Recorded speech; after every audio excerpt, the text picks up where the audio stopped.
నమస్కారం. అమృతం కార్యక్రమానికి స్వాగతం సుస్వాగతం. మరి ప్రతి రోజు లాగానే ఈ రోజు కూడా మన అమృతం కార్యక్రమంలో రెండు చక్కటి వంటకాలతో మేమందరం కూడా సిద్ధంగా ఉన్నాం. అయితే సాధారణంగా కొంతమంది ఏం చేస్తూ ఉంటారంటే వారం చివర్లో అన్ని ఇల్లంతా సర్దుకునే ఒక టైం పెట్టుకుంటారు. కొందరు ఏంటి అంటే ఎప్పటికప్పుడు క్లీన్ చేసుకుంటూ ఉంటారు. అది కిచెన్ అయినా లేకపోతే ఇంట్లో ఉండే బట్టల ర్యాక్ అయినా కూడా లేకపోతే హాల్ అంటే సాధారణంగా ఎప్పటికప్పుడు నీట్ పెడుతూ ఉంటారులేండి. కొంతమంది ఏంటంటే ఒక టైం వారం చివరిలో నేను మొత్తం ఇల్లంతా సర్దుకోవాలి, కిచెన్ అంతా క్లీన్ చేసుకోవాలి, ఇలా పెట్టుకుంటూ ఉంటారు. అయితే ఇది ఎంతవరకు కరెక్ట్ అంటారు అంటే నాకు అనిపించడం ఏంటి అంటే అండి, ఎప్పటికప్పుడు ఒక పని అయిపోతే అది మన మనసుకు ప్రశాంతతని, అలాగే మన ఇల్లు ఎంత శుభ్రంగా ఉంటే లక్ష్మీదేవి ఎంత బాగా ఎంటర్ అవుతుంది అని చెప్తూ ఉంటారు కదా, అది నేను ఎక్కువగా నమ్ముతూ ఉంటాను. అయితే అంటే నేను ఈ అమృతం కార్యక్రమం ద్వారా ఇచ్చే సలహా ఏంటి అంటే ఎప్పటికప్పుడు మన పనులు పూర్తి చేసేసుకోవాలి, డిలే లేకుండా. అది ఇల్లు శుభ్రపరిచే విషయమైనా ఏ విషయమైనా సరే డిలే అనేది ఉండకుండా ఉంటేనే మన లైఫ్ కూడా చాలా సక్సెస్ఫుల్గా, చాలా ఫాస్ట్గా, ఎక్కడ అడ్డంకు లేకుండా ముందుకెళ్తుందేమో అనేది నా అభిప్రాయం. మరి నా అభిప్రాయం మీకు నచ్చితే తప్పకుండా ఫాలో అవ్వండి. మరి ఈరోజు అమృతం కార్యక్రమంలో మనం రెండు చక్కటి వంటకాలు అనుకున్నాం కాబట్టి ముందుగా నేను తయారు చేయబోయే వంట ఏంటో తెలుసా? మిరియాల జీలకర్ర అన్నం. ఇప్పుడు వాతావరణం మారింది, వర్షాలు మొదలైపోయాయి, రకరకాల దగ్గులు జలుబులు ఇవన్నీ ఉన్నటువంటి సమయంలో మిరియాలను ఎంత ఎక్కువగా తీసుకుంటే అంత మంచిది. మరి మిరియాల జీలకర్ర అన్నం తయారు చేసుకోవడానికి ముందుగా కావాల్సిన పదార్థాలు ఏంటో చూసేద్దాం. మిరియాల జీలకర్ర అన్నం తయారు చేసుకోవడానికి కావాల్సిన పదార్థాలు: మిరియాలు 4 టేబుల్ స్పూన్లు, జీలకర్ర 4 టేబుల్ స్పూన్లు, నెయ్యి 2 టేబుల్ స్పూన్లు, ఆవాలు 1/2 టేబుల్ స్పూన్, జీడిపప్పు 1 కప్పు, మినపప్పు 2 టేబుల్ స్పూన్లు, కరివేపాకు కొద్దిగా, ఉడికించిన సామలు 1 కప్పు, ఉప్పు తగినంత. మిరియాల జీలకర్ర అన్నం తయారు చేసుకోవడానికి కావాల్సిన పదార్థాలన్నీ కూడా ఇక్కడ రెడీగా ఉన్నాయి. అయితే ఇప్పుడు ఈ మిరియాల జీలకర్ర అన్నం అంటే నేను అన్నం వాడట్లేదండి. మీ అందరికీ తెలుసు అమృతంలో మనం వైట్ రైస్కి బదులుగా తమ్ముడు బియ్యం వాడుతూ ఉంటాము, సామలు, కుర్రలు ఇలా రకరకాలు వాడుతూ ఉంటాం. అయితే ఇందులో నేను సామలు వాడుతున్నాను. సామలను నేను ఉడికించుకొని ఇలాంటి మరీ ముద్దగా అయితే అవ్వలేదు, కాకపోతే మరీ పొడి పొడిగా కూడా అవ్వదు. ఎందుకంటే సామలు మనకు బియ్యంలాగా అవ్వాలి అంటే అది సాధ్యం కాని పని. సామలను ఉడికించుకొని ముందుగానే రెడీగా పెట్టుకున్నాను. అయితే సామలు తినడం వల్ల ఎంత మంచి ఉపయోగం తెలుసా? ముఖ్యంగా ప్రెగ్నెన్సీ ప్లాన్ చేయాలనుకున్న వాళ్లకు, అంటే మనకు యూట్రస్ స్ట్రెంగ్తన్ చేయడానికి, తర్వాత అంటే ఆ ప్రెగ్నెన్సీకి కావాల్సినవన్నీ కూడా అందిస్తూ ఉంటుందన్నమాట. అలా మనకు సామలు ఏంటి అంటే ప్రెగ్నెన్సీ ప్లాన్ చేస్తున్న వాళ్లకు, స్త్రీలకు చాలా బాగా ఉపయోగపడుతుంది. అంతేకాకుండా బరువు తగ్గడానికి ఇంకా అవన్నీ కూడా మీకు తెలిసినదే. సామలు అనేది కిడ్నీకి, లివర్కి, అలాగే మన నర్వస్ సిస్టమ్కి చాలా బాగా సహాయపడుతూ ఉంటాయి. అందుకేంటంటే సామలను మనకు సాధ్యమైనంత వరకు ఏ రైస్ ఐటమ్ చేసుకున్నా కూడా, అంటే పులావ్ తినాలనిపించింది అనుకోండి, కొంచెం మనకు టెంప్టేషన్ ఆపేసుకుంటే వైట్ రైస్కి బదులుగా సామలతో చేసుకోవచ్చు. కిచిడి తయారు చేసుకోవాలనుకోండి, ఎప్పుడు చేసుకునే అంటే బియ్యము పెసరపప్పుకు బదులుగా పెసరపప్పు అలాగే సామలు ఉపయోగించి చేసుకోవచ్చు. అలా ఏంటంటే మన లైఫ్ స్టైల్ చేంజెస్ని మనమే చేసుకుంటూ ఉండాలి. అది సామలు. అలాగే ఈరోజు మనం మిరియాలు అలాగే జీలకర్ర అన్నం అన్నాం కాబట్టి మిరియాలు ఊపిరితిత్తులకు సంబంధించిన ఎటువంటి ఇబ్బంది అయినా కూడా మనకు మిరియాలతో చాలా మంచి బెనిఫిట్ వస్తుంది. అలాగే టైప్ 2 డయాబెటీస్ వాళ్ళకు కూడా మిరియాలు చాలా బాగా ఉపయోగపడుతూ ఉంటుంది. అండ్ అంతేకాకుండా మనకు మిరియాల్లో కాల్షియం ఉంటుంది, మెగ్నీషియం, మ్యాంగనీస్, ఐరన్, పొటాషియము ఇలాంటి మంచి విటమిన్స్ అండ్ మినరల్స్ అవన్నీ అధికంగా ఉంటాయి. ఒంట్లో ఉండే బ్యాడ్ ఫ్యాట్ ఏదైతే ఉందో కొవ్వు, అది కట్ చేయడానికి కూడా మిరియాలు చాలా బాగా సహాయపడుతూ ఉంటాయి. అలాగే మిరియాల పాలు తాగమని చెప్తూ ఉంటారు దగ్గులు జలుబులు వచ్చినప్పుడు. సర్వరోగ నివారణి అని చెప్తా నేనైతే. మిరియాల్లో ఎన్ని యాంటీ ఆక్సిడెంట్స్, ఎన్ని యాంటీ బ్యాక్టీరియల్ ఎలిమెంట్స్ ఉంటాయంటే, మనకు గోల్డెన్ మిల్క్ అంటాం సాధారణంగా, పసుపు అలాగే మిరియాలు కలిపినటువంటి పాలను. ఆ పాలను ఒక 2 పూటలు ఇవ్వండి మీ పిల్లలకు, దగ్గు జలుబు చాలా వరకు తగ్గిపోతాయి. అండ్ అంతేకాకుండా ఇమ్యూనిటీ డెవలప్ అవుతుంది. ఏదో ఆ పూటకు తగ్గింది అయిపోయింది అన్నట్టుగా కాకుండా తర్వాత రాకుండా ఉండడానికి కూడా శరీరాన్ని అలా కవచకుండలంలా కాపాడుతూ ఉంటుంది. అలా మనకి ఇమ్యూన్ సిస్టమ్ని పెంపొందించడానికి కూడా మిరియాలు చాలా బాగా సహాయపడతాయి. ఇక జీలకర్ర గురించి చెప్పాలి అంటే జీలకర్ర కూడా మనకు బరువు తగ్గడానికి ఉపయోగపడుతుంది, డైజెషన్కి చాలా బాగుంటుంది. తర్వాత ముఖ్యంగా ఉబ్బరంగా ఉన్నప్పుడు, కడుపులో అజీర్తిగా ఉన్నప్పుడు అలా కొంచెం తీసుకొని జీలకర్ర వేసేసుకుంటే కూడా మనకి మంచి ఒక రిలీఫ్ ఉంటుంది. గ్యాస్ బ్లోటింగ్ ఇటువంటి ఇబ్బందుల నుంచి చాలా వరకు మనం బయటపడచ్చు అనమాట. జీలకర్ర చాలా బాగా సహాయపడుతుంది. వెయిట్ లాస్కి కూడా జీలకర్ర నీళ్లు తరచూ తీసుకుంటూ ఉన్నట్టయితే కూడా మనకి బెల్లీ ఫ్యాట్ అంటారు కదా, ఈ పొట్ట దగ్గర పేరుకుపోయిన కొవ్వు తగ్గడం చాలా కష్టమైన విషయం. సో అలాంటి ఫ్యాట్ కూడా చాలా వరకు తగ్గుతుందన్నమాట. ఇలా ఇన్ని బెనిఫిట్స్ ఉన్నాయి. ఈరోజు సామల్లో బెనిఫిట్స్ ఉన్నాయి, మిరియాల్లో బెనిఫిట్స్ ఉన్నాయి, జీలకర్ర, ఇలా ఇన్ని రకాలు ఉన్నాయి కాబట్టి ఇక మొదలు పెట్టేద్దాము. ముందుగా స్టవ్ వెలిగించుకుందాం.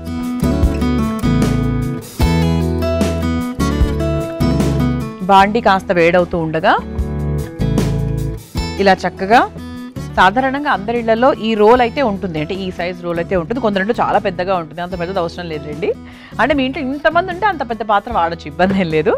చిన్న రోల్ తీసుకున్నాను. దాంట్లో మిరియాలు, అలాగే జీలకర్ర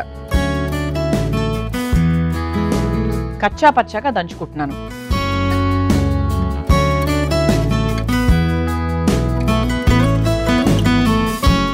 చూసారా, ఇలా చక్కగా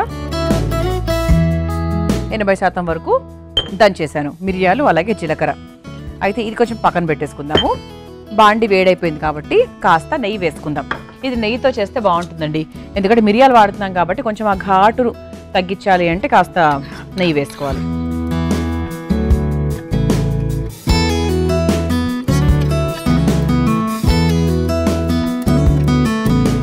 నెయ్యి కాస్త కరిగిన తర్వాత ఇందులో ఆవాలు అలాగే జీడిపప్పు వేసుకొని ఒక్కసారి వేయించేసుకుందాం. ఇది మన ఇంట్లో ఉండే పెద్దవాళ్ళకి పెట్టినా కూడా చాలా ఇష్టంగా తింటారు. తర్వాత మనకు మిరియాలు ఉండడం వల్ల ఎప్పుడూ కూడా మన ఆరోగ్యానికి మేలే చేస్తుంది. కానీ ఎంత అది ఎక్కువలు తక్కువలు ఏది పడినా కూడా మనకి చాలా మంచిది. అలాగే మనకు జీలకర్ర అంటే మన పోపులో మన ముఖ్యంగా ఉండేది ఏంటి? ఆవాలు జీలకర్ర ఫస్ట్ అందరికీ గుర్తొచ్చేది. వాటికి ఏదో ఒక అర్థం ఉంటేనే ఇక్కడ దేవుడు దాన్ని క్రియేట్ చేస్తారు. అంటే మనకు క్యాన్సర్ రాకుండా ఉండడానికి, క్యాన్సర్ కణాలను తగ్గించడానికి, కొలెస్ట్రాల్ తగ్గించడానికి జీలకర్ర చాలా బాగా సహాయపడుతుంది. అండ్ ఇంతకుముందు చెప్పినట్టుగా కడుపు, గ్యాస్, బ్లోటింగ్, ఉబ్బరం, ఆయాసం ఇటువంటి వాటికి కూడా జీలకర్ర చాలా బాగా హెల్ప్ చేస్తుంది. ఆ తర్వాత కాస్త మినప్పప్పు, ఇది ఒక్కసారి వేయించుకున్న తర్వాత కరివేపాకు వేసేసుకుందాము.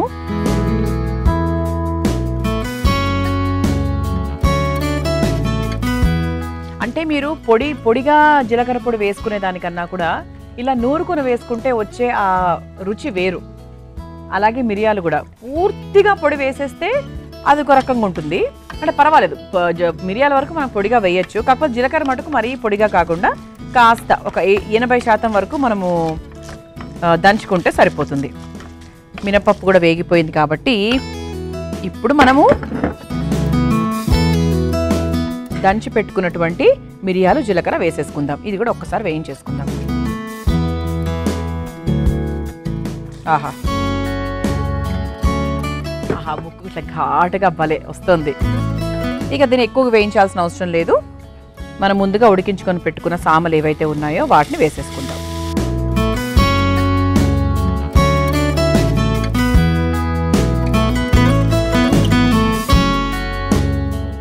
చాలా సాత్వికమైన ఆహారం అండి ఇది. అలా తింటూ ఉంటే తినాలనిపిస్తూ ఉంటుంది. ఎక్కువ ఏం హడావిడి లేనటువంటి వంట, కేవలం ఉప్పు ఘాటు ఈ రుచులు మాత్రమే మనకి తెలుస్తాయి దీంట్లో. అంటే మనకి ఉప్పు పొంగల్ తయారు చేసుకుంటాం కదా, తిరుపతి ప్రసాదంలో ఉప్పు పొంగల్ ఇస్తూ ఉంటారు. అందులో ఎలా ఉంటుంది? కేవలం ఘాటు ఉప్పు అంతే. అదే విధంగా అనమాట. సో దీన్ని మీరు ఇంకొంచెం కిచిడీ లాగా చేసుకోవాలి అంటే కూడా సామలు, పెసరపప్పు అలా కలుపుకొని కూడా చేసుకోవచ్చు. ఇందులో మీరు కొబ్బరి కూడా వేసుకోవచ్చు. పచ్చి కొబ్బరి కూడా చక్కగా తురిమేసుకొని అలా పైన నుంచి కూడా వేసేసుకోవచ్చు. అంటే ఇవన్నీ మనకి యాడ్ ఆన్స్ అనమాట. ఇంకా ఇలా చేస్తే బాగుంటుంది, అలా చేస్తే బాగుంటుంది, ఆ విధంగా. ఇప్పుడు మనం ఉప్పు వేసేసుకుందాం. దీనికి సరిపడా ఉప్పు. చూసారా, సామలు మరీ మనకు ముద్దగా లేకుండా చేసుకున్నాము. అందుకు మనకు ఉప్పు కూడా పెద్ద ఏం పట్టదండి, నార్మల్గా వేసుకోవాలి.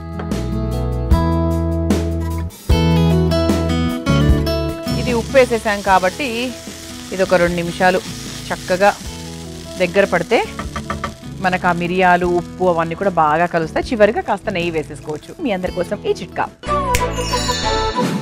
మీ జుట్టు పొడువుగా ఒత్తుగా పెరగాలనుకుంటున్నారా? ఎవరు కోరుకోరు చెప్పండి. అయితే మనందరి కోసం ఈ చిట్కా. 3 టేబుల్ స్పూన్ల ఉల్లిపాయ రసము, అందులో 1.5 టేబుల్ స్పూన్ ఆలివ్ ఆయిల్, ఈ రెండింటిని బాగా మిక్స్ చేసుకొని మన జుట్టులో ఉన్నటువంటి కుదుళ్లకు బాగా అప్లై చేసుకొని ఒక 2 గంటలు నానిన తర్వాత చక్కగా శుభ్రంగా తలస్నానం చేయాలి. ఇలా తరచూ చేస్తూ ఉన్నట్టయితే మన జుట్టు ఒత్తుగా, దృఢంగా, పొడవుగా పెరుగుతుంది. ఈసారి ఈ చిట్కాని ఇలా ప్రయత్నించండి. చూసారా, చక్కగా మన సామలు అలాగే మిరియాలు జీలకర్ర ఇవన్నీ కూడా బాగా దగ్గర పడిపోయి భలే అయిందనమాట. ఇక స్టవ్ ఆఫ్ చేసేసుకోవచ్చండి. చివరిగా మీరు కావాల్సింటే కాస్త నెయ్యి ఇక్కడైనా వేసేసుకోవచ్చు. అయితే ఇప్పుడు మనం ఏం చేద్దామంటే ఒక ప్లేట్లోకి తీసుకుందాం. ఎలా తీసుకుందాము?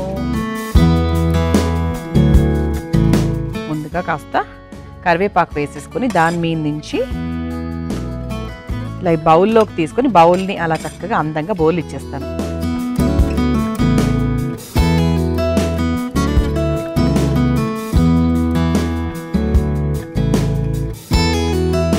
ఇలా చక్కగా బౌల్లో వేసేసుకొని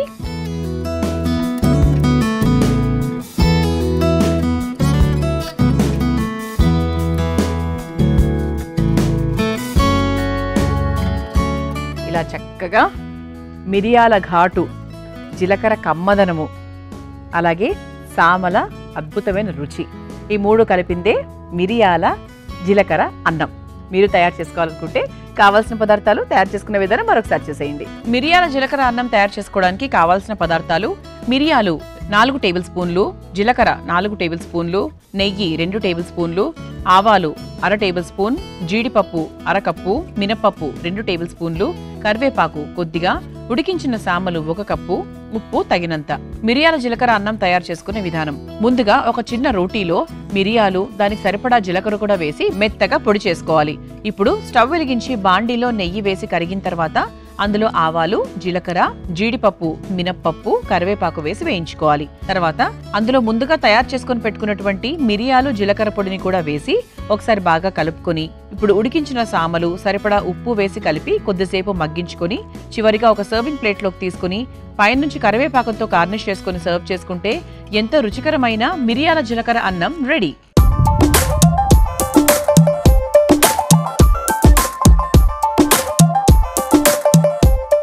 చూసారు కదా మిరియాల జీలకర్ర అన్నం ఎలా తయారు చేసుకోవాలో. సాంబార్లతో తయారు చేసుకోండి, చాలా చాలా బాగుంటుంది. అయితే రుచి చూసి ఎలా ఉందో చెప్తాను.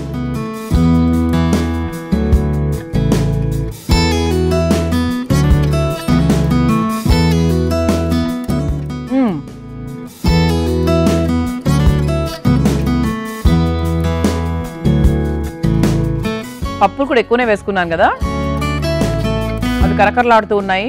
మిరియాల ఘాటు అద్భుతంగా ఉంది, కమ్మగా ఉంది. ఇదిగోండి ఇంకా ఘాటు తెలుస్తోంది. సామలు కూడా మరీ ముద్దగా కూడా చక్కగా ఉడికాయి కాబట్టి నాకు ఒక పులిహోర తిన్న ఫీలింగ్ అయితే వస్తుందండి. చాలా చాలా టేస్టీగా ఉంది. తప్పకుండా మీరు కూడా ప్రయత్నించండి. ఇక రెండో వంటలకు వెళ్ళిపోదామా? అమృతంలో నేను తయారు చేయబోయే రెండో వంట మేతి పనీర్. మెంతికూరతో చక్కగా పనీర్ కాంబినేషన్తో ఇది మనకు చపాతీలోకి, రోటీలకి చాలా చాలా బాగుంటుంది. మరి ముందుగా మేతి పనీర్ తయారు చేసుకోవడానికి కావాల్సిన పదార్థాలు ఏంటో చూసేద్దాం. మేతి పనీర్ తయారు చేసుకోవడానికి కావాల్సిన పదార్థాలు: నూనె 2 టేబుల్ స్పూన్లు, జీలకర్ర 1 టేబుల్ స్పూన్, తరిగిన అల్లం ముక్కలు 1 టేబుల్ స్పూన్, ఇంగువ 1/2 టేబుల్ స్పూన్, పసుపు తగినంత, తరిగిన పచ్చిమిరపకాయలు 4, మెంతికూర 1 కప్పు, జీలకర్ర పొడి 1 టేబుల్ స్పూన్, కారం 1 టేబుల్ స్పూన్, పనీర్ కొద్దిగా, ఉప్పు తగినంత, గరం మసాలా 1/2 టేబుల్ స్పూన్, నిమ్మరసం 1 టేబుల్ స్పూన్. మేతి పనీర్ తయారు చేసుకోవడానికి కావాల్సిన పదార్థాలన్నీ కూడా రెడీగా ఉన్నాయి. అయితే మేతి పనీర్, మెంతికూర పనీర్, ఈ రెండింటి కాంబినేషన్తో సాధారణంగా మనం పనీర్ కర్రీ తయారు చేసుకుంటూ ఉంటాము. అది మనకు ఈవినింగ్ డిన్నర్ టైంలో రోటీలోకి, పరాటాలోకి వాటికి చాలా చాలా బాగుంటుంది. జనరల్గా మనం అంటే అన్నంతో పాటు దంపుడు బియ్యంతో పాటు తీసుకోవాలనుకుంటే, కాకపోతే అది రోటీలోకి ఇంకెక్కువగా బాగుంటుంది. ఇది మనము అమృతం కార్యక్రమం ద్వారా సాత్వికంగా ఎలా తయారు చేసుకోవచ్చో ఈరోజు చెప్తాను. ఇక పనీర్ గురించి చెప్పాలి అంటే పిల్లలందరికీ చాలా ఇష్టమైనటువంటి ఒక పదార్థము. అలాగే శాకాహారం తీసుకునే వాళ్ళకి బెస్ట్, అంటే ప్రోటీన్ ఎక్కడెక్కడి నుంచి వస్తుందని వెతుక్కుంటూ ఉంటారు. కాబట్టి అలా మనకు పనీరు, సోయా, టోఫు వీటన్నిటి ద్వారా మనకు చక్కగా ప్రోటీన్ లభిస్తూ ఉంటుంది. అలాగే పనీర్లో హెల్దీ ఫ్యాట్ కూడా ఉంటుంది, మంచి విటమిన్స్ ఉంటాయి. అలాగే డైజెషన్కి కూడా చాలా బాగా సహాయపడుతూ ఉంటుంది. అండ్ అంటే మనకి 1 ఇయర్ పిల్లల నుంచి కూడా పనీర్ అనేది ఎక్కువగా పెడుతూ ఉంటే వాళ్ళ బోన్స్ కూడా చాలా స్ట్రాంగ్ అవుతాయి. ఎందుకంటే ఇందులో కాల్షియము, తర్వాత మ్యాంగనీస్, ఐరన్ ఇవన్నీ ఉంటాయి కాబట్టి మనకు రుచికరంగా ఉంటుంది. అలాగే మంచి ఆరోగ్యం కూడాను. అలాగే మనం మెంతికూర విషయానికి వస్తే మెంతికూర యాంటీ ఇన్ఫెక్షియస్, అంటే మన కడుపులో ఉన్నటువంటి ఇన్ఫెక్షన్స్, తర్వాత ఏదైనా చెడు మలినాలను తీసివేసే విషయంలో మనకు మెంతికూర చాలా బాగా హెల్ప్ చేస్తుంది. మధుమేహంతో ఇబ్బంది పడుతున్న వారికి మెంతికూర చాలా బాగా సహాయపడుతుంది. ఎందుకంటే ఇందులో ఉన్నటువంటి ఆ చేదు గుణం ఏదైతే ఉంటుందో అది మనకు ఇన్ఫెక్షన్స్ని చంపడమే కాకుండా మన బాడీలో ఉన్నటువంటి గ్లూకోజ్ లెవెల్స్ని కూడా చాలా వరకు తగ్గిస్తుంది. అందుకే షుగర్ ఉన్న వాళ్ళు ఎక్కువగా లైక్ మెంతి కూరతో రకరకాల వంటలు చేసుకుంటూ ఉంటారు. అలాగే గుండె ఆరోగ్యానికి కూడా చాలా మంచి మేలు చేస్తూ ఉంటుంది. అండ్ అంతేకాకుండా ఇందులో మ్యాంగనీసు, ఐరన్, సెలీనియము, తర్వాత కాపర్, జింక్ ఇలా చాలా రకాల మంచి విటమిన్స్, మినరల్స్ ఇవన్నీ కూడా మెండుగా ఉంటాయన్నమాట. అండ్ అంతేకాకుండా కాన్స్టిపేషన్తో ఎవరైనా ఇబ్బంది పడుతున్న వారికి కూడా మెంతికూర చాలా బాగా సహాయపడుతుంది. అలాగే స్టమక్లో అల్సర్స్ ఉన్న వాళ్ళకు కూడా మెంతికూర యూజ్ అవుతుంది. మరి ఇన్ని రకాల ఉపయోగాలు ఉన్నాయి కదా, మరి మొదలు పెట్టేద్దామా? అయితే మేతి పనీర్ అంటే చాలా మందికి తెలుసు, కొత్త వంట ఏం కాదు. అయితే చాలా సింపుల్గా చేసుకోవడానికి ఎలా ఏంటి ఏమేమి కావాలి ఈరోజు తెలుసుకుందాం. ముందుగా స్టవ్ వెలిగించేసుకుందాం.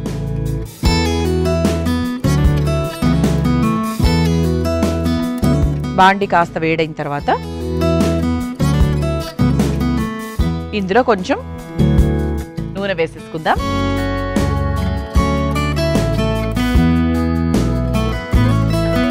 అంటే సాధారణంగా పనీర్ బటర్ మసాలాలు ఇటువంటి పనీర్తో చేసుకున్నవన్నీ కూడా కొంచెం మనం బటర్ వేసుకుంటూ మొదలు పెట్టుకుంటాము.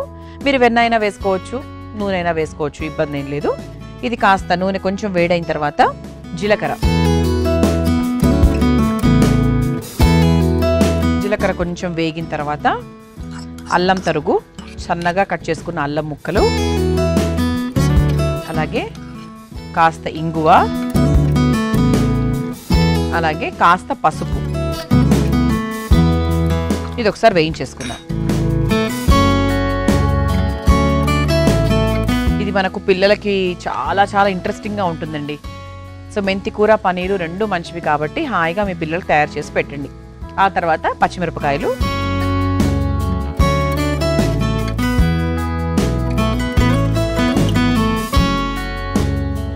ఆ తర్వాత మనం మెంతికూర వేసుకుందాం. మెంతికూర సన్నగా కట్ చేసుకున్నది.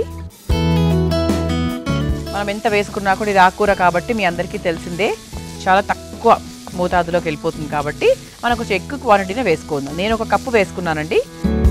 ఇది పనీర్ కూడా కలుస్తుంది కాబట్టి 1 కప్పు ఒకరికే వస్తుంది. సో మీ ఇంట్లో ఎంతమంది ఉన్నారో దాన్ని బట్టి మీరు మెంతికూర వేసుకోవాలి.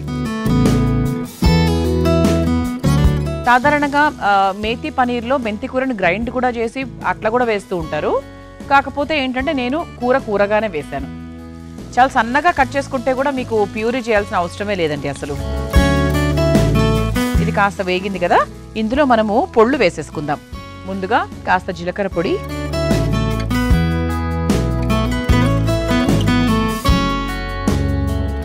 ఆ తర్వాత కాస్త కారం.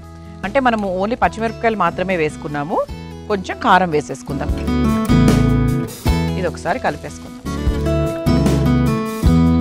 దీంట్లో కొంచెం వాటర్ పోసుకుందాము, చాలా కొంచెం.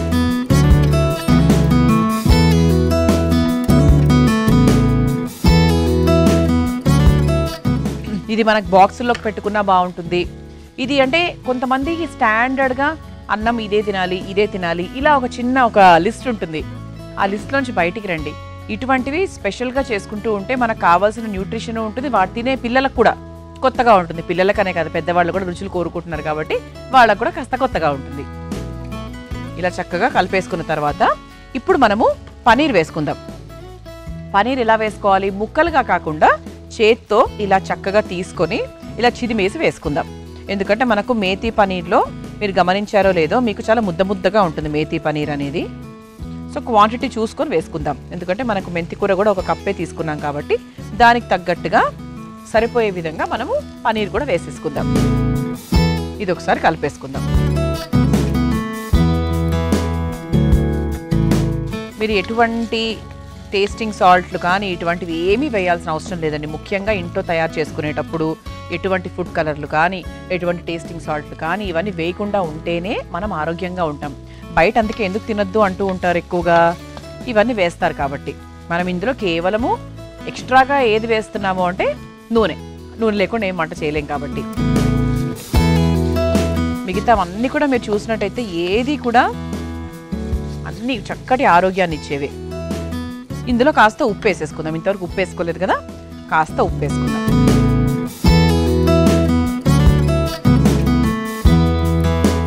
ఇది ఒకసారి కలిపేసుకొని సిమ్లో పెట్టేసి ఒక 2 నిమిషాల పాటు వదిలేసామనుకోండి, చాలా త్వరగా చూసారా ఎంత తక్కువ సేపట్లో చేశాను. మెంతి కూర కట్ చేసుకోవడం మాత్రమే పని, ఇంక ఇందులో వేరే పని ఏమాత్రం లేదనమాట. ఓకే, సో ఇలా ఒక 2 నిమిషాల తర్వాత మనం చివరిగా గరం మసాలా పొడి వేసేసుకుంటే మన కూర పూర్తయిపోయినట్టే. మీ అందరి కోసం ఈ చిట్కా. సాధారణంగా దోసావకాయ మనం పెట్టుకున్నప్పుడు పెద్ద పెద్ద జాడీల్లో పెట్టుకుంటూ ఉంటాం. అది కొంచెం ఘాట్ ఎక్కువ అయిపోతూ ఉంటుంది అప్పుడప్పుడు.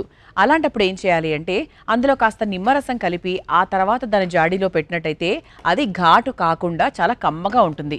మరి ఈ చిట్కా ఈసారి ఎప్పుడైనా అవసరమైనప్పుడు ప్రయత్నించండి. మనము మెంతికూర వేసేసుకున్నాము, పన్నీర్ వేసేసుకున్నాము, కావాల్సిన పొళ్ళన్నీ కూడా వేసేసుకున్నాము. ఇప్పుడు చివరిగా మనం ఏం చేద్దామంటే కాస్త గరం మసాలా వేసేసుకుందాం. ఇది కూడా మన ఇష్టం అండి, వేసుకుంటే వేసుకోవచ్చు, లేకపోతే లేదు. ఒకసారి కలిపేసుకొని ఇక స్టవ్ ఆఫ్ చేసేసుకోవచ్చు.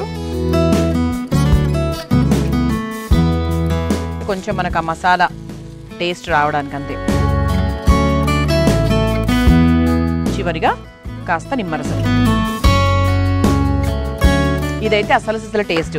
అంటే మీరు పొయ్యి మీద ఉన్నప్పుడే పిండుకోవచ్చు, లేదు అంటే మీరు బౌల్లోకి తీసుకున్న తర్వాత మీ ప్లేట్లోకి వచ్చిన తర్వాత కూడా మీరు తీసేసుకోవచ్చు.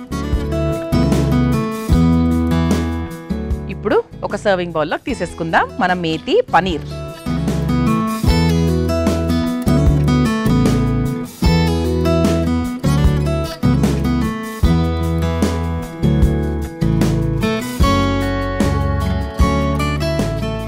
ఇలా వేడివేడిగా కమ్మగా రుచికరమైన ఆరోగ్యకరమైన మేతి పనీర్ రెడీ అయిపోయింది. దీన్ని మీరు తయారు చేసుకోవాలనుకుంటే కావాల్సిన పదార్థాలు, తయారు చేసుకునే విధానం మరొకసారి చూసేయండి. మేతి పనీర్ తయారు చేసుకోవడానికి కావాల్సిన పదార్థాలు: నూనె 2 టేబుల్ స్పూన్లు, జీలకర్ర 1 టేబుల్ స్పూన్, తరిగిన అల్లం ముక్కలు 1 టేబుల్ స్పూన్, ఇంగువ 1/2 టేబుల్ స్పూన్, పసుపు తగినంత, తరిగిన పచ్చిమిరపకాయలు 4, మెంతి కూర 1 కప్పు, జీలకర్ర పొడి 1 టేబుల్ స్పూన్, కారం 1 టేబుల్ స్పూన్, పనీర్ కొద్దిగా, ఉప్పు తగినంత, గరం మసాలా 1/2 టేబుల్ స్పూన్, నిమ్మరసం 1 టేబుల్ స్పూన్. మేతి పనీర్ తయారు చేసుకునే విధానం: ముందుగా స్టవ్ వెలిగించి బాండీలో నూనె వేసి వేడైన తర్వాత అందులో జీలకర్ర, తరిగిన అల్లం, ఇంగువ, పసుపు వేసి ఒకసారి వేయించుకోవాలి. ఇప్పుడు అందులో తరిగిన పచ్చిమిరపకాయలు, మెంతి కూర, జీలకర్ర పొడి, కారం, కొంచెం నీళ్లు పోసి కొద్దిసేపు మగ్గించుకోవాలి. ఇప్పుడు అందులో పనీర్ని చేత్తో మెదుపుకొని వేసుకొని అందులో కాస్త ఉప్పు వేసి కొద్దిసేపు ఉడికించుకోవాలి. చివరిగా గరం మసాలా వేసి కాస్త నిమ్మరసం కూడా వేసి కలిపి ఒక సర్వింగ్ బౌల్లోకి తీసుకుని సర్వ్ చేసుకుంటే మేతి పనీర్ రెడీ.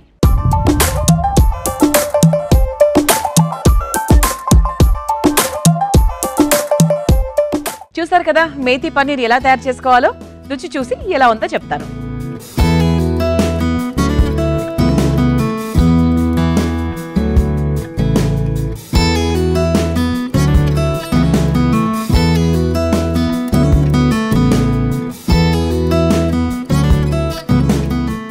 చాలా బాగుందండి. అంటే మనం వేసినవన్నీ కూడా కరెక్ట్గా సరిపోయాయి. అలాగే నిమ్మరసం కూడా మనము పొయ్యి మీద ఉన్నప్పుడైనా వేయచ్చు, మన ప్లేట్లోకి తీసుకున్న తర్వాత వేసినా కూడా ఒకటే రకమైన టేస్టే ఉంటుంది, దాంట్లో మార్పు అయితే ఏం లేదు. చాలా బాగుంది. అంటే మనకి ఈ టేస్టింగ్ సాల్ట్ అవన్నీ లేకుండా చాలా సాత్వికంగా హాయిగా ఉందండి. తప్పకుండా మీ ఇంట్లో ప్రయత్నించండి.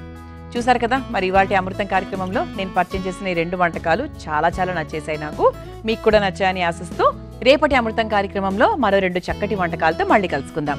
అంతవరకు సెలవు, నమస్కారం. ఈ కార్యక్రమాన్ని తిరిగి చూడాలనుకుంటే www.youtube.com/ETV Life Spiritual లో చూడవచ్చు.